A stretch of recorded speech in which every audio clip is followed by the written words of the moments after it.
예배당을 그 아버지의 집이라고 얘기하잖아요. 그죠? 그래서 집이라고 하는 게 그 가족들이 다 아침에 나갔다가 일하고 학교 가고, 그래서 저녁이 되면 다시 모여서 얼굴 보고, 또 출장을 가도 또 집에 또 끝나면 집에 와서 가족들이랑 같이 밥 먹고 얼굴 보고. 그러니까 교회가 그런 곳 같아요. 우리가 일주일 동안 각자의 삶의 자리에서 열심히 살아가시다가 주일날 딱 돼서 이렇게 아버지 집에 딱 모여서 가족끼리 이렇게 얼굴 보고 안부도 묻고, 이런 아버지 집에서 하나님께서 주시는 은혜를 또 마음껏 마음속에 채워서 또 한 주간도 세상에 나가서 여러분들 승리하시기를 주님의 이름으로 축복합니다. 지난 한 주간은 정말 저에게 좀 특별한 한 주였습니다. 지난주 설교 마지막 인사가 뭐였는지 기억나세요? 네, 화요일 새벽에 만납시다. 네, 잠깐 피드백을 좀 해드리면, 월요일 날 밤에 제가 자면서 화요일 날 새벽을 기대했어요. 그래서 과연 몇 분이나 오실까? 한 분이라도 좀 나왔으면 좋겠다. 몇 분 나오셨을까요? 네? 네, 6분인가요? 7분인가요? 6분인가요? 네, 6분. 네, 이렇게 나왔습니다. 그러니까 기존에 나오셨던 우리 성도님들 빼고 새로 이렇게 나오셔서 새벽을 깨우셔서 기도를 하셨습니다. 그리고 매일 새벽마다 한 분씩 이렇게 오셔가지고 기도를 해주셨습니다. 그 모습을 보고 너무나 하나님 앞에 감사했고, 말씀을 들으시고 또 순종하시고 또 하나님 앞에 이렇게 가까이 가려고 하는 그런 모습들이 너무나도 감사하고 아름다웠습니다. 비록 뭐 새벽 기도는 나오지 못하셨지만 어떤 분들은 목사님 제가 평소보다 20분 일찍 일어나겠습니다. 이렇게 해가지고 또 그 시간 하나님 앞에 기도하겠습니다. 또 그런 분도 계셨고요. 또 어떤 분은 화요일 날 갑자기 눈이 새벽에 떠졌대요. 떠져가지고 그 뒤는 뭐 하셨는지 모르겠는데 일단 제 설교가 딱 이렇게 마음에 남으셨는지, 그 말 인사가 남으셨는지 딱 떠져가지고 그랬다, 그런 분도 있으셨습니다. 어쨌든 하나님 말씀이 여러분 속에 역사해서 여러분 속에 담겨져서 내가 이 말씀대로 살고 순종해야 되겠다라고 하는 그 마음의 결단에 하나님께서 큰 은혜를 주실 줄로 믿습니다. 딱 한 군데가 이제 지난주 예배 끝나고 컴플레인이 딱 들어왔는데, 식당에서 왜 이렇게 예배가 빨리 끝났냐고. 그래서 이제 국을 미처 준비를 못 하셨나 봐요. 그래서 성도님들이 조금 기다리셨던 것 같습니다. 죄송한데 오늘은 지난주보다 될지 모르겠는데 한 3분 정도 더 그러면 하도록 그렇게 하겠습니다. 미리 식당에서 아마 이 영상을 보고 계실 텐데, 음성 설교를 들으실 텐데 또 미리 준비를 해주셨으면 감사하겠습니다. 오늘은 하나님의 격려라는 제목으로 잠깐 말씀을 나누도록 하겠습니다. 여러분들 누군가에게 격려를 받아본 일이 있으신지요? 혹은 반대로 누군가를 격려해 주신 일도 아마 있으실 겁니다. 일부 예배 딱 끝나고 나서 금방 설교를 마쳤잖아요. 어느 성도님, 집사님께서 오셔가지고 자신은 돌아보니까, 설교를 듣고 보니까 한 번도 누군가에게 격려를 받아본 일이 없다 라고 하는 말씀을 하시더라고요. 연세도 굉장히 지극히 많으신 집사님이었는데 순간 제가 들으면서 그래서 제 설교가 이분에게 조금 낙심하게 했을 수도 있겠구나.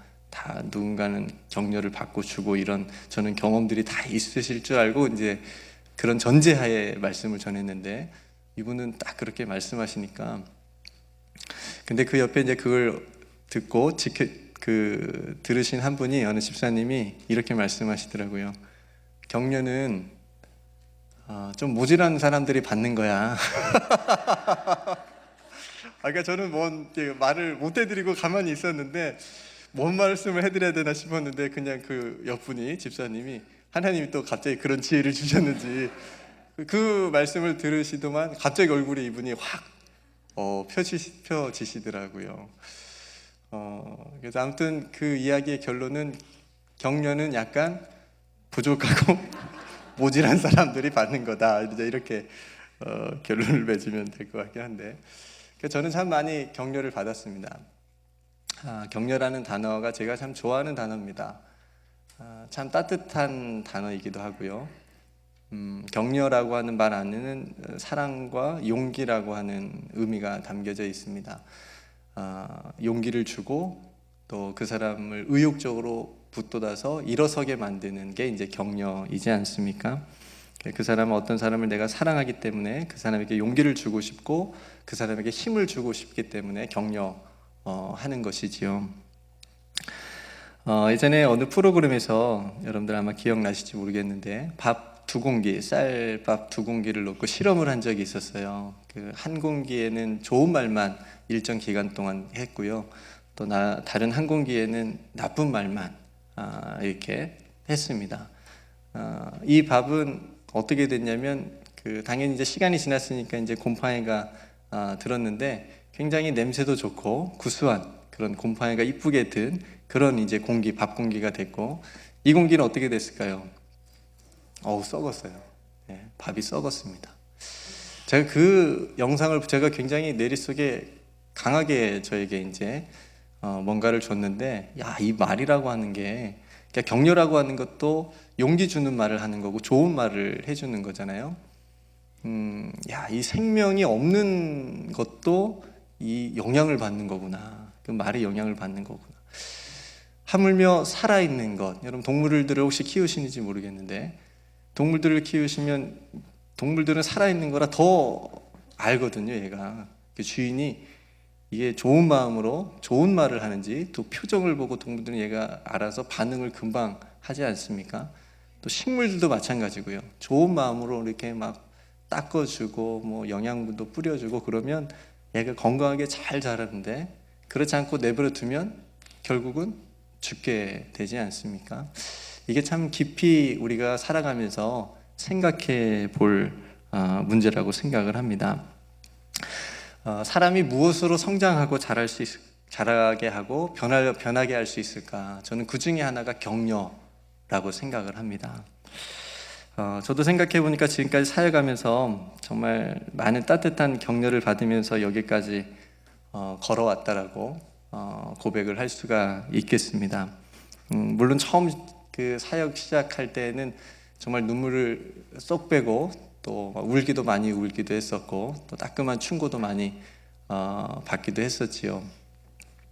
근데 본래 사람은, 저는 그런데 여러분들은 어쩔지 모르겠습니다. 사람은 충고나 어떤 비판이나 그런 걸 받았을 때는 좀 움츠려 드는 것 같아요. 이렇게 마음이 좀 작아지게 만들고 그런 것 같은데, 격려나 칭찬의 말을 들으면 의욕이 솟고 또 열정이 살아나고 더 잘하고 싶은 마음이 드는 거죠.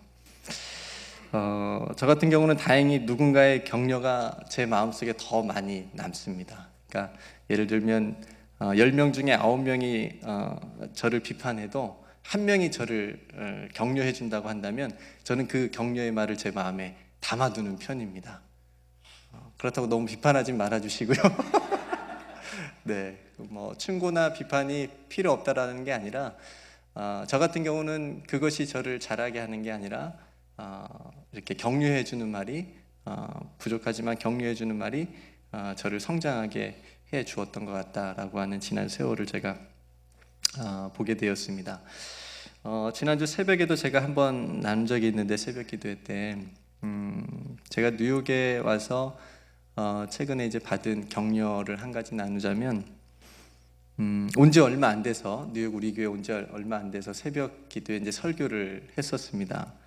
근데 예배를 다 마치고 이제 제가 사무실에 올라가서 앉아 있었는데 우리 양희철 목사님께서 사무실까지 올라오셨어요. 그래서 저는 저에게 무슨 하실 말씀이, 부탁하실 것이, 말씀하실 것이 있으실까 하고, 목사님 어쩐 일이세요? 그랬더니 목사님께서 갑자기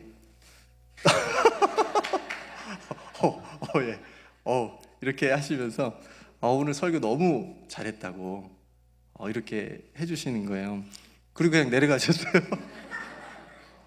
근데 그날요 정말 제가 힘을 받았습니다. 정말 얼마나 감사했는지 모릅니다. 그래서 나중에 제가 이제 뭐 원로 목사가 될지 안 될지는 모르겠지만 원로 목사가 나중에 된다면 저도 젊은 햇병아리 목회자가 설교를 하고 나면 나도 이렇게 해줘야 되겠다라는 생각이 들었습니다. 또 많은 성도님들도 저를 격려해 주셨지요. 그 사랑의 격려로 힘을 얻어서 잘하진 못하지만 오늘도 이렇게 설교자로 서 있습니다. 감사하게도 하나님께서 제가 가는 사역지마다 따뜻한 사랑의 격려자를 세워주셔서 저로 하여금 실망하지 않고 계속해서 서 있을 수 있도록 이 길을 갈 수 있도록 도와주셨다고 저는 믿고 하나님께 감사를 드립니다. 그러면서 저도 누군가에게 그런 격려자가 돼야 되겠다. 누군가가 그 길을 계속 걸어갈 수 있도록 실망하지 않고 용기 잃지 않고 걸어갈 수 있도록 도와주는 사람이 되게 돼야 되겠다라고 마음을 먹게 되죠. 그러면서 이런 소원이 생깁니다. 하나님, 대단하고 유명한 사람이 되기보다 한 사람을 위로하고 격려하고 그래서 세워줄 수 있는 그런 격려자가 되는 목회자가 되면 좋겠습니다. 이런 기도의 제목을 제가 또 갖고 있습니다. 사랑하는 성도 여러분, 오늘 또 설교의 숙제를 제가 한 가지 드린다면 떨리시나요? 네. 처음에는 힘드시겠지만 한번 이번 한 주간 해보시면 어떨까 싶습니다. 가족 안에서 서로에게 따뜻한 격려자가 되어주시길 간절히 소망합니다. 남편들은 아내를 격려해 주시고요, 아내들은 남편들을 격려해 주시고, 부모님들은 자녀들을 격려해 주시기를 바랍니다. 그래서 한 주간 어떻게 가정이 변화되고 어떻게 영적인 분위기가 달라지는지 여러분들이 한번 느껴보시고 체험해 보셨으면 좋겠습니다. 아내의 격려 한마디에 남편들의 죽어있던 어깨가 저는 살아난다고 믿습니다. 그리고 남편의 격려 한마디에 아내들의 마음의 우울증이 사라지게 된다고 생각합니다. 그리고 부모님들의 자녀들을 향한 그 사랑의 격려 한마디가 자녀들에게 자신감을 갖게 하고 용기를 얻게 만든다고 생각을 합니다. 교회 공동체도 마찬가지겠지요. 사역자는, 목회자는 성도님들을 열심히 격려해드리고 말씀으로 격려해드리고, 성도님들도 목회자들을 위해서 열심히 또 기도로 격려해 주시고 힘을 더해 주신다면 정말 따뜻한 사랑의 공동체가 될 줄로 믿습니다. 여러분, 사람이 상처를 누구에게서 또 많이 받지요? 네, 그러죠. 모르는 사람한테는 상처 안 받잖아요. 모르는 사람에게 상처를 줄 일도 없고, 가까운 사람들이 상처를 주고받습니다. 이걸 좀 우리가 바꿨으면 좋겠습니다. 나와 가장 가까운 가족, 그리고 교회, 공동체, 가족 안에서 서로 격려자가 되겠다고 결단하시기를 바랍니다. 히브리서 10장 24절 25절 보면요, 서로 돌아보아 사랑과 선행을 격려하며 모이기를 패하는 어떤 사람들의 습관과 같이 하지 말고 오직 권하여 그날이 가까움을 볼수록 더욱 그리하자.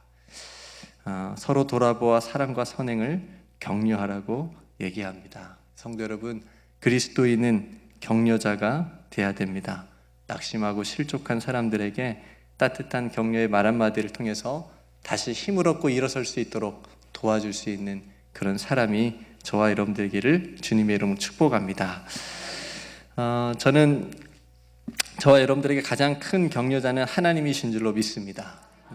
하나님께서 격려해 주시는 그 은혜, 그것을 우리가 받고 누리며 살아간다면 이 세상의 그 어떤 격려보다도 우리가 큰 힘을 또 받을 수 있으라고 저는 믿기 때문입니다. 그래서 성경은요, 하나님께서 사랑하는 당신의 자녀들에게 주시는 격려의 메시지들이 정말 많이 성경 안에 담겨져 있습니다.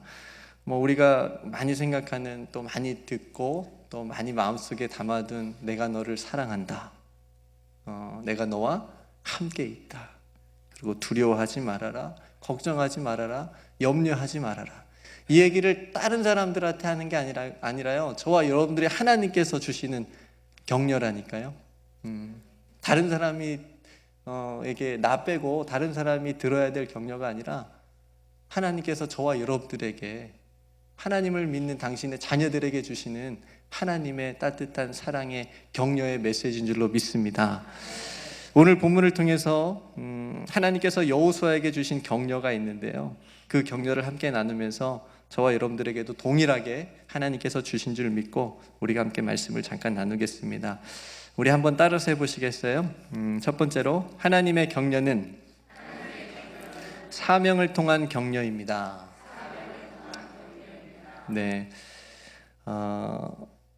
오늘 말씀 1절과 2절 말씀을 제가 읽어드리면, 여호와의 종 모세가 죽은 후에 여호와께서 모세의 수종자 눈의 아들 여호수아에게 말씀하여 이르시되, 내 종 모세가 죽었으니 이제 너는 이 모든 백성과 더불어 일어나 이 요단을 건너 내가 그들 곧 이스라엘 자손에게 주는 땅으로, 그 땅으로 가라, 이렇게 말씀하십니다.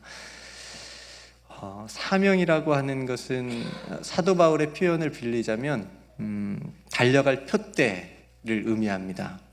그러니까 사람이 달려갈 표대, 어떤 목표, 목적, 비전, 그러니까 이런 게 있어야 되는데, 그러니까 이것을 잃어버리면 사람이 방황을 하더라고요.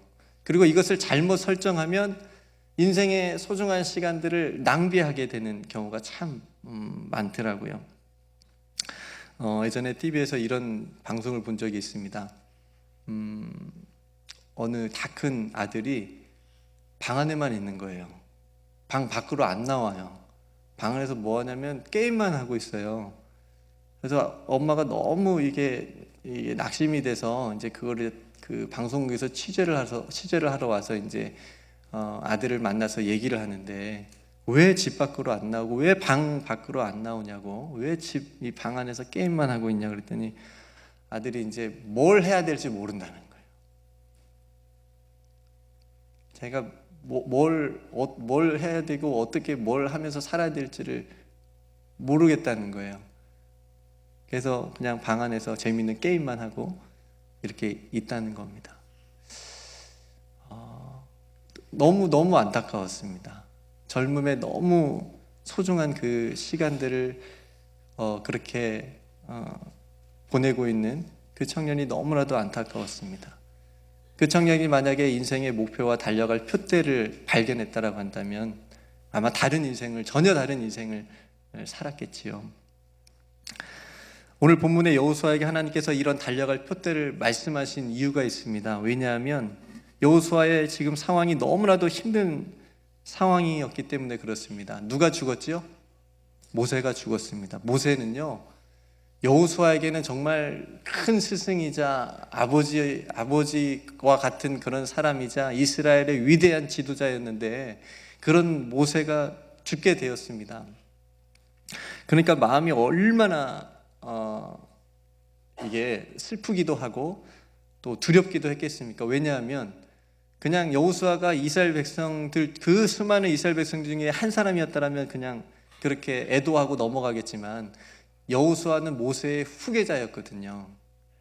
모세의 뒤를 이어서 이스라엘 백성들을 이끌고 하나님께서 약속하신 그 땅을 향해서 가야 되는 엄청난 일을 해야 되는데, 모세가 죽었으니 이제 자신이 그 일을 해야 되는데 영적인 부담감과 두려움이 얼마나 컸겠습니까? 그 마음을 하나님께서 모르실 리가 없겠지요. 그래서 첫 번째 하나님께서 주신 격려가 사명을 통해서, 여호수아야, 네가 그렇게 슬퍼하고 낙심만 하고 그렇게 주저앉아 있으면 안 된다. 너에게 네가 할 일이 있다. 네가 할 일이 있다. 사명이 여호수아를 다시 일어나게 만드는 겁니다. 여러분, 오늘 말씀을 보시면요, 여호와께서 모세의 수종자 눈의 아들 여호수아에게 말씀하여 이르시되, 누구에게 말씀하여 이르시되? 여호수아에게. 이전까지는 하나님께서 모세와만 얘기하셨어요. 모세와 대면하셨어요. 모세를 부르셨어요. 이제 모세가 죽은 후에 누구를 부르셨어요? 여호수아를 불러서 직접 말씀하시는 겁니다.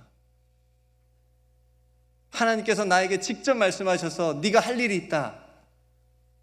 그러니 오늘 본문에도 있지만 일어나라, 일어나라. 그런 여호수아를, 그 두려워하고 있는 여호수아를 격려해 주십니다. 이 사명을 다시 들은 여호수아의 마음이 어땠을까? 모르진 않았을 거예요. 자신이 해야 될 일을 모르진 않았을 텐데 상황이 너무나도 자신을 힘들게 하니까 하나님께서 그 마음을 다시 사명을 확인시켜 주시면서 말씀해 주셨습니다. 이 사명을 들은 여호수아 가슴이 뛰지 않았을까? 자신이 달려갈 길이 있구나, 내가 하나님을 위해서 해야 될 일이 있구나 라고 하는 그 사실을 들었을 때 더 이상 낙심하고 앉아 있을 수 없었습니다. 여호수아를 향한 그 사명을 통한 하나님의 격려가 여호수아를 다시 일으켜 세워준 겁니다. 여러분, 사명이라고 하니까 막 큰 십자가를 등에 지고 막 걸어가야 될 엄청나게 크고 무거운 것으로 여러분들이 또 생각되실 수 있겠습니다. 일단 사명이라고 하는 단어 자체가 약간 무겁게 느껴지잖아요. 그리고 어떤 분들은 또 목회자나 선교사님들에게 사명이 필요한 거지, 그냥 우리들은 교회 다니면서 신앙생활만 열심히 하면 되지, 이렇게 생각되실 수도 있겠습니다만, 사명은 모든 하나님의 백성들에게 다 주시는 겁니다. 다만 그것이 크고 작은 것이 없다라고 하는 거지요. 그러니까 내가 하나님께 받은 것, 내가 하나님의 영광을 위해서 살아가고 싶은 일, 내가 하나님의 기쁨을 위해서 하고 싶은 일, 그 일이 사명이라고 하는 겁니다. 그래서 어떤 분들은 찬양하는 것이 사명으로 알고 평생을 찬양대로 하시는 분들도 있고요. 내가 아이들 말씀으로 가르치는 것을 사명으로 알고 열심히 아이들을 20년, 30년 교사로 헌신하는 분들도 있고요. 어떤 분은 화장실에서 열심히 매주마다 와서 교회 화장실을 열심히 청소하세요. 아니, 왜 그렇게 청소하세요? 이게 제 사명입니다.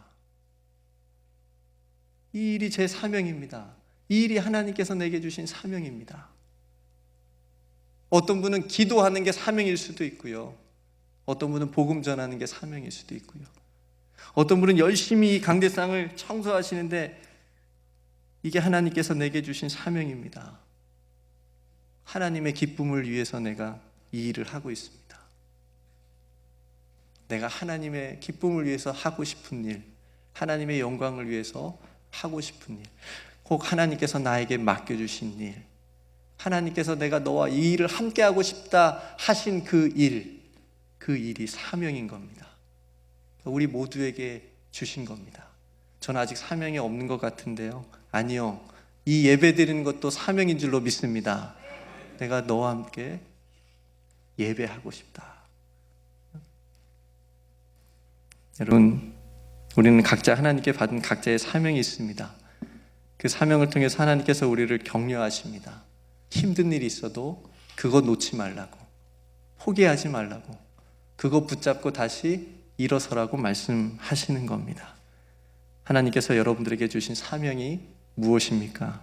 오늘 여호수아에게 주신 이 하나님의 이 사명의 격려가 저와 여러분들에게도 주실 줄로 믿고, 하나님의 이 격려를 받아 다시 힘있게 일어설 수 있는, 그 자리에서 하나님께서 주신 그 사명을 위해서 나아갈 수 있는 저와 여러분 되기를 주님의 이름으로 축복합니다.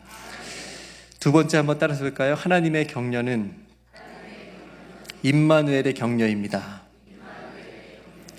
5절과 6절 말씀 우리 같이 한번 읽어볼까요? 5절과 6절 말씀 시작. 내 평생에 너를 능히 대적할 자 없으리니 내가 모세와 함께 있었던 것 같이 너와 함께 있을 것임이라. 내가 너를 떠나지 아니하며 버리지 아니하리니 강하고 담대하라. 너는 내가 그들의 조상에게 맹세하여 그들에게 주리라 한 땅을 이 백성에게 차지하게 하리라. 아멘. 성경을 한마디로 요약하면 임마누엘이라고 할 수 있습니다. 내가 너와 항상 함께 하겠다. 그리고 예수님의 또 다른 이름 중에 하나도 임마누엘입니다. 그러니까 여호수아는 하나님으로부터 이 임마누엘의 격려를 지금 받고 있습니다. 하나님께서 내가 너와 함께 하겠다라고 하는 격려를 해주시고 계신 겁니다. 그 두려운 마음에, 그죠? 엘리야와 같이 이제 모세도 죽었으니까 내가 이 무거운 짐을 내가 혼자 져야 되는구나. 엘리야도 혼자 있다고 생각해서 영적인 상실감이 엄청나게 와가지고 그걸 이기지 못했던 적도 있는데, 지금 여호수아가 지금 그런 상황이니까 하나님께서 내가 너와 함께 해주겠다 약속해 주시는 겁니다. 이 말을 들었을 때 얼마나 좋았을까. 특별히 오늘 말씀 중에요, 이 부분을 여호수아가 들었을 때 너무나도 기뻤을 것 같아요. 어떤 부분이냐면 5절 말씀에 내가 모세와 함께 있었던 것 같이. 왜 이 말이 여호수아에게 엄청나게 크게 다가왔냐면, 여호수아는 봤잖아요. 하나님께서 모세와 어떻게 함께 했는지를. 그 광야길에서 하나님께서 모세와 어떻게 함께 해주셨는지를, 어떻게 모세를 통해서 역사해 주셨는지를 여호수아는 가장 가까이에서 본 사람입니다. 그런데 그런 하나님께서 지금 내가 그때 모세와 함께 있었던 것 같이 누구와? 너와, 여호수아 너와 함께 해주겠다. 이 말을 들었을 때 엄청난 힘을 받았을 것 같아요. 이보다 더 큰 격려가 어디 있습니까? 예수님께서도 제자들을 부르시고 제자들에게 사명을 주신 다음에 함께 계시다가, 임마누엘로 함께 계시다가 하나님 우편에 이제 앉기 위해서 올라가실 때 이렇게 약속하시잖아요. 마태복음 28장 20절, 우리가 너무 잘 아는 말씀이죠.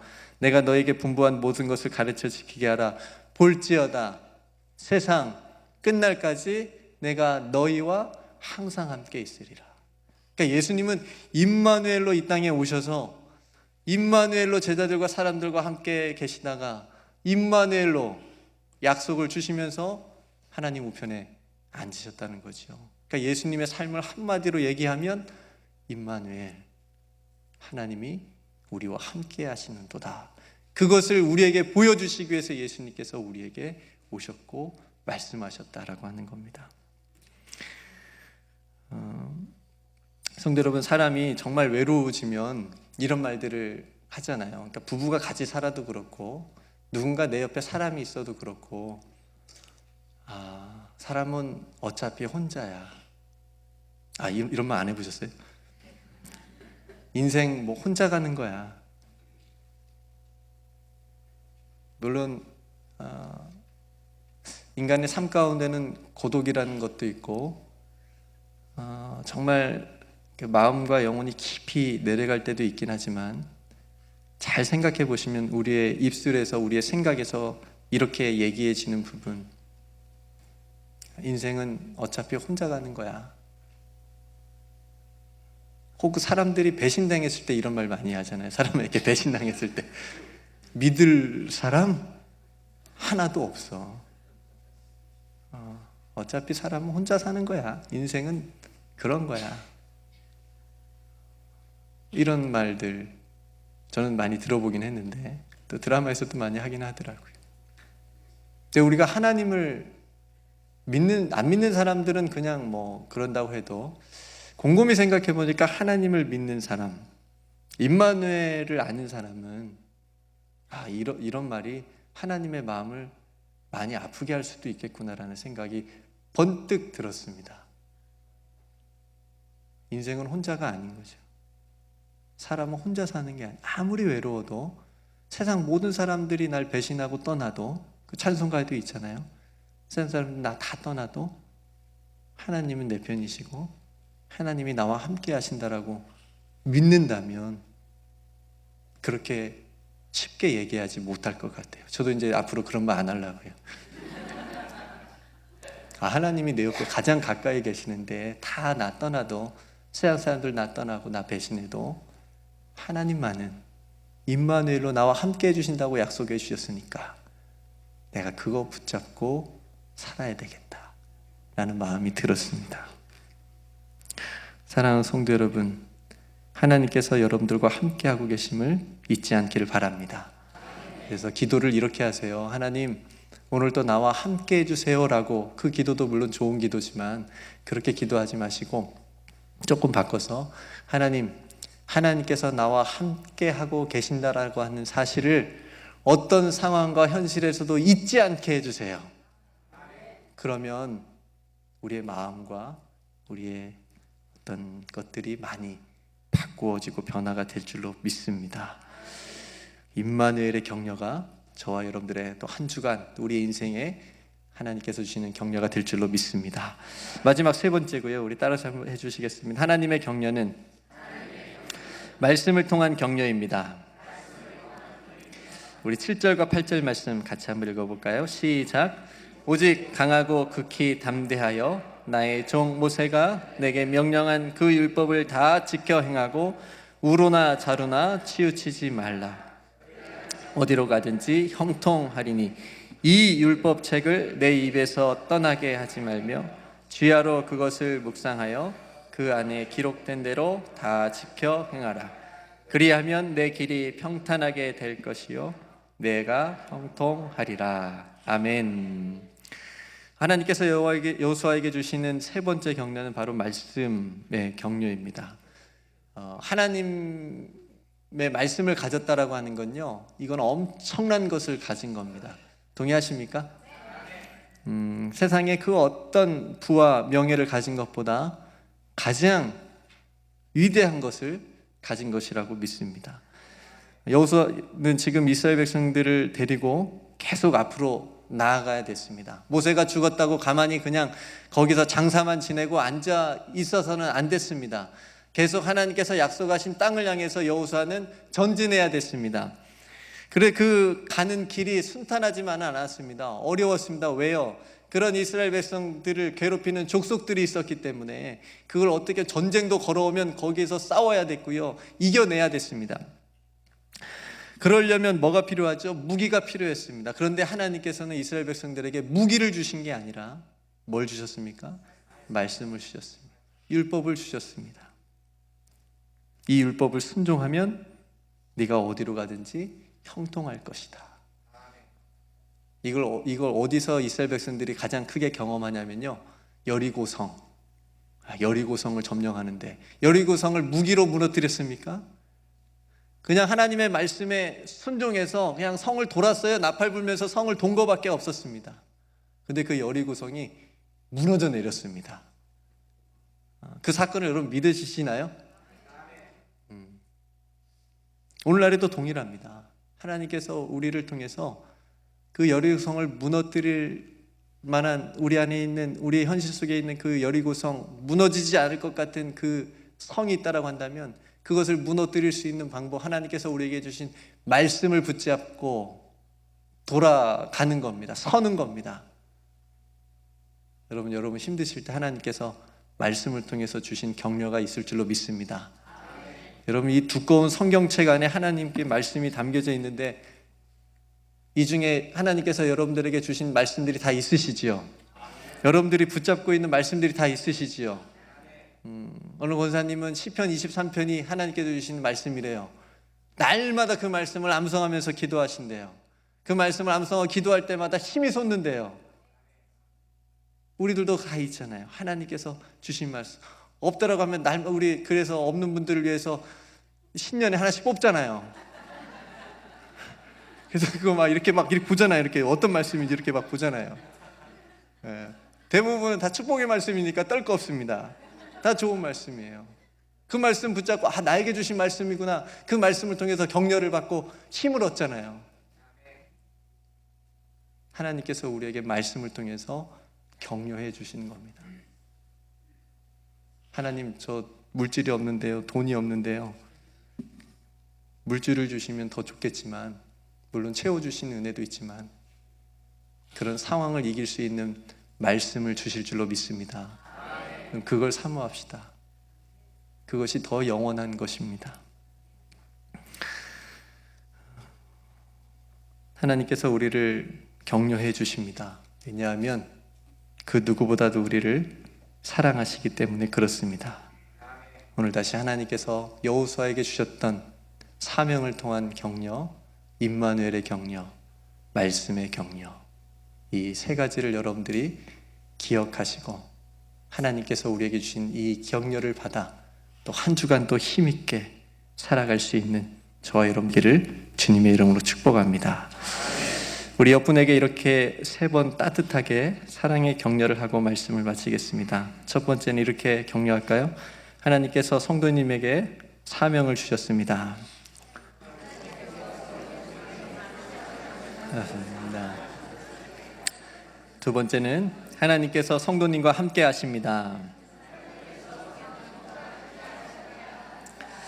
세 번째는 하나님께서 성도님에게 말씀을 주셨습니다. 자, 마지막으로 주신 것 붙잡고 삽시다. 네, 아멘. 함께 기도하겠습니다. 하나님 감사합니다. 오늘도 귀한 말씀 아버지 함께 나누었습니다.